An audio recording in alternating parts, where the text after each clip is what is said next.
Père et du Fils et du Saint-Esprit. Amen. De l'Évangile de Jésus-Christ selon saint Marc, au chapitre 1, au verset 14 à 20.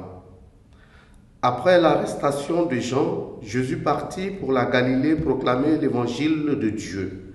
Il disait, « Les temps sont accomplis, le règne de Dieu est tout proche. Convertissez-vous et croyez à l'Évangile. » Passant le long de la mer de Galilée, Jésus vit Simon et André, le frère de Simon, en train de jeter les filets dans la mer, car c'étaient des pêcheurs. Il leur dit, « Venez à ma suite, je vous ferai devenir pêcheurs d'hommes. » Aussitôt, laissant leurs filets, ils le suivirent.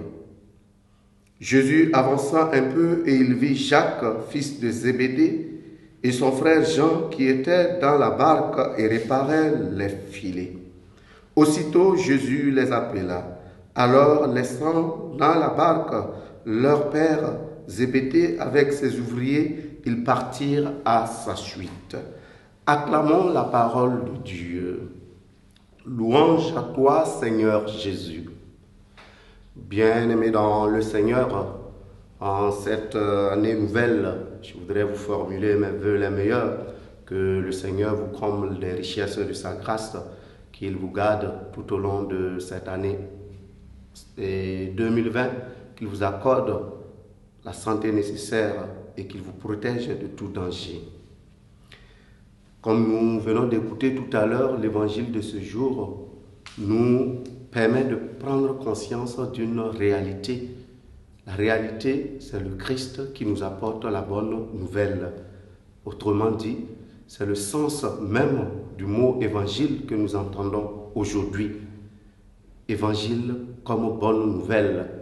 Et quand nous nous situons dans la perspective de l'évangile, il s'agit du message de salut. Ce message de salut que le Christ nous apporte. Ce n'est pas simplement une nouvelle. Autrement dit, ce n'est pas seulement une parole, mais c'est aussi une réalité. Une réalité qui est appelée à se concrétiser dans la transformation du monde. Ce monde qui est appelé à aller vers le bien que le Christ nous apporte. Et s'il y a quelque chose qui nous engage pour pouvoir accueillir cette bonne nouvelle, c'est la conversion. Notre accueil de la bonne nouvelle qui nous ouvre justement non seulement à nous convertir, mais aussi à devenir des messagers de cette bonne nouvelle-là, d'où le sens de l'implication des apôtres dans la prédication de l'évangile. Aujourd'hui, chacun de nous est appelé à devenir Simon-Pierre. Chacun de nous est appelé à devenir Jacques, est appelé à devenir André. Pourquoi? C'est par nous que la parole de Dieu passe pour atteindre l'humanité.